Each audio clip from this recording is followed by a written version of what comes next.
అంతే మాట్లాడాడు ఆయన. అంటే రాసుదర్శన్, ఈ నాకు సమాజం తప్పని ప్రూవ్ చేయి, నీకు మాటలు వచ్చని నిరూపించు. నాకు సుమా గారు అంటే చాలా ఇష్టం. ఇది కాకుండా నాకేంట్లే ఊహ తెలిసిన వాళ్ళకి మాట్లాడుతున్న వాళ్ళందరికీ ఇష్టం. కానీ ఈరోజు నాకు సుమా గారు అంటే చాలా గౌరవం వచ్చింది. ఎంతసేపు అసలు స్టేజ్ మీద ఏం చేయాలో అర్థం కావట్లేదు. వీళ్ళేమో ఉండమంటున్నారు, అటు ఇటు తిరుగుతూ ఉన్నాను. ఈరోజు చాలా గౌరవం వచ్చింది నాకు మీరంటే. అర్థం చేసుకున్నావా? ఆ, ఇదిగో మనకి మన శేఖర్ గారు వాళ్ళకి ఏమి ఆ, ఇవ్వలేదు ఇందాక. శేఖర్ గారు ఎక్కడున్నా స్టేజ్ మీదకి రావాలి.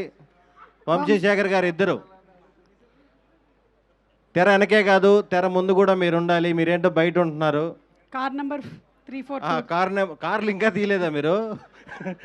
ఒక పని చేయండి, వాళ్ళే తిప్పుకొని వెళ్ళిపోమనండి. ఎంతమంది పెట్టారంటే కాన్ఫిడెంట్గా అదే పార్కింగ్ అయి ఉంటుంది. సరే మాట్లాడి.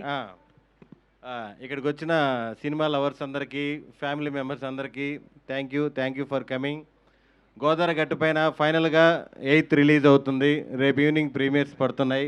ఇప్పుడు దాకా సినిమా గురించి మేము రకరకాల ప్రమోషన్స్ అవి ఇవి చేసాము. మెయిన్ సినిమా ఎలా ఉందో చెప్పడానికంటే కూడా 8th రిలీజ్ అవుతుందని మీకు తెలియజేయడానికి చాలా చాలా ప్రయోగాలు చేసాం. సుమంత్ ప్రభాస్ తెలుసుగా మనోడి ఇంక ఐడియాలు రకరకాలుగా చేశాడు. ఈ సినిమాలో అంటే మేము థ్యాంక్స్లు అందరం లాస్ట్ అన్ని ఈవెంట్స్లో చెప్పేసుకున్నాం. మా టీం గురించి, డైరెక్టర్ గురించి, మన ఎడిటర్ గురించి, నాగవంశీ గారి గురించి, అందరి గురించి.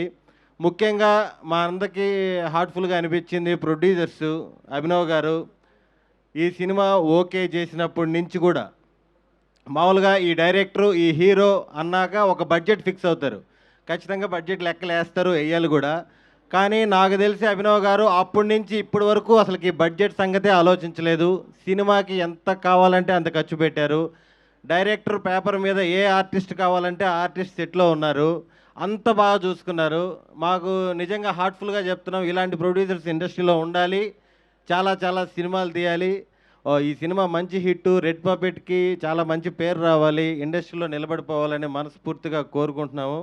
అలాగే మా గోదావరి గట్టుపైన సినిమా మీకు చూసిన తర్వాత కొన్ని రోజులు, కొన్ని వారాలు అలా మీతో ఉండిపోతుంది.